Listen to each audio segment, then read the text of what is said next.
ఏది అయినా ట్రై చెయ్యి ఆచి చికెన్ మసాలా. ఆచి చికెన్ మసాలా. కవిత రాజకీయంగా వ్యూహాత్మకంగా అడుగులు వేస్తున్నారు. ఢిల్లీ లిక్కర్ కేసులో దక్కిన ఊరట రాజకీయంగా అనుకూలంగా మలుచుకునేందుకు వ్యూహాలు రచిస్తున్నారట. కవితపై సిబిఐ కోర్టు కేసు కొట్టేసినప్పుడు ఆమె అరెస్టు కారణంగానే బీఆర్ఎస్ రాజకీయంగా నష్టపోయిందని ఆ పార్టీ కీలక నేతలు వ్యాఖ్యానించారు.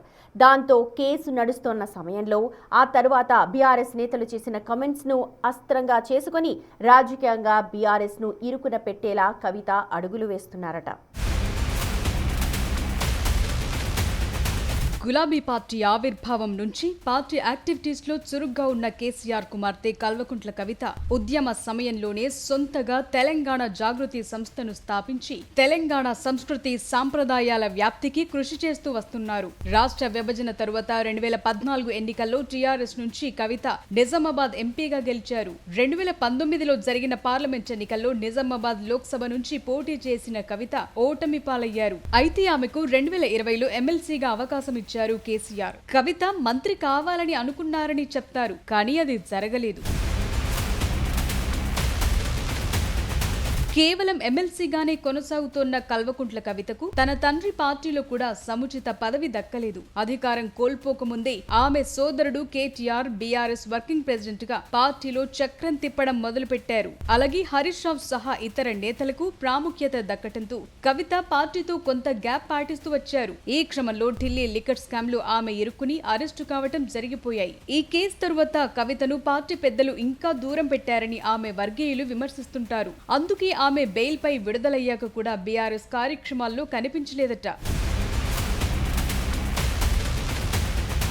లిక్కర్ స్కామ్ కేసులో కేసీఆర్ తనయురాలికి ఎట్టకేలకు పూర్తి ఊరట దక్కింది. దాంతో ఆమె ఇప్పుడు కొత్త ఉత్సాహంతో కనిపిస్తున్నారు. తొందరలో పార్టీని పెట్టాలని అనుకుంటున్న ఆమెకు తాజా తీర్పు నెత్తిన పాలు పోసినట్లయిందనేది పొలిటికల్ సర్కిల్స్ లో నడుస్తోన్న టాక్. నిజానికి కవిత మీద విమర్శలు ఎక్కువగా చేసింది బీఆర్ఎస్ నేతలే అని అంటున్నారు. ముఖ్యంగా లిక్కర్ క్వీన్ గా విమర్శించడం కల్వకుంట్ల వారి ఆడబిడ్డకు తీవ్ర ఆవేదన కలిగించాయి. నిజానికి లిక్కర్ స్కామ్ విషయంలో కవిత దాదాపు 5 నెలలు జైలు అనుభవించారు. అయితే పార్టీ తరపున తనకు తగినంత మద్దతు దక్కలేదని ఆమె చాలా సార్లు ఆవేదన చెందారని గుర్తు చేస్తున్నారు జాగృతి నేతలు.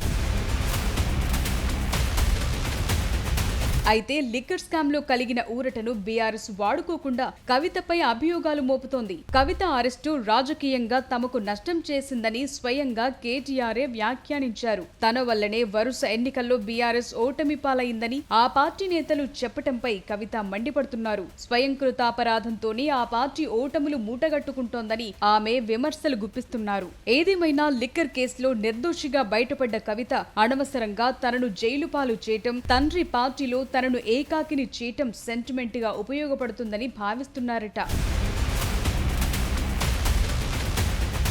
ఆ సానుభూతి తాను కొత్తగా పెట్టబోయే పార్టీకే దక్కాలని కవిత వ్యూహరచన చేస్తున్నారట.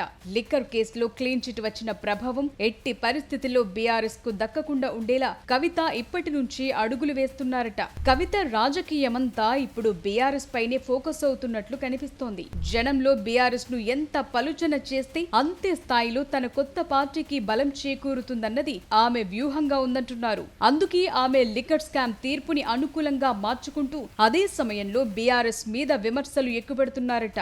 దానికి తగ్గట్లే బీఆర్ఎస్ కు కవిత దూరం అవటంతో ఆప్ అధినేత కేజ్రీవాల్ మాదిరిగా తమ పార్టీని బీజేపీ సిబిఐ కేసుల పేరుతో టార్గెట్ చేసిందని చెప్పుకునే అవకాశం లేకుండా పోయింది. బీఆర్ఎస్ విషయంలో కవిత ఎక్కడ తగ్గటం లేదు. రానున్న కాలంలో జనంలోకి మరింతగా ఇదే పాయింట్ తో కవిత దూసుకెళ్లాలని చూస్తున్నారట. లిక్కర్ క్వీన్ అని విమర్శించిన వారి నోళ్లు మూతపడేలా ఆమె తన వాయిస్ పెంచేలా మాట్లాడుతున్నారట.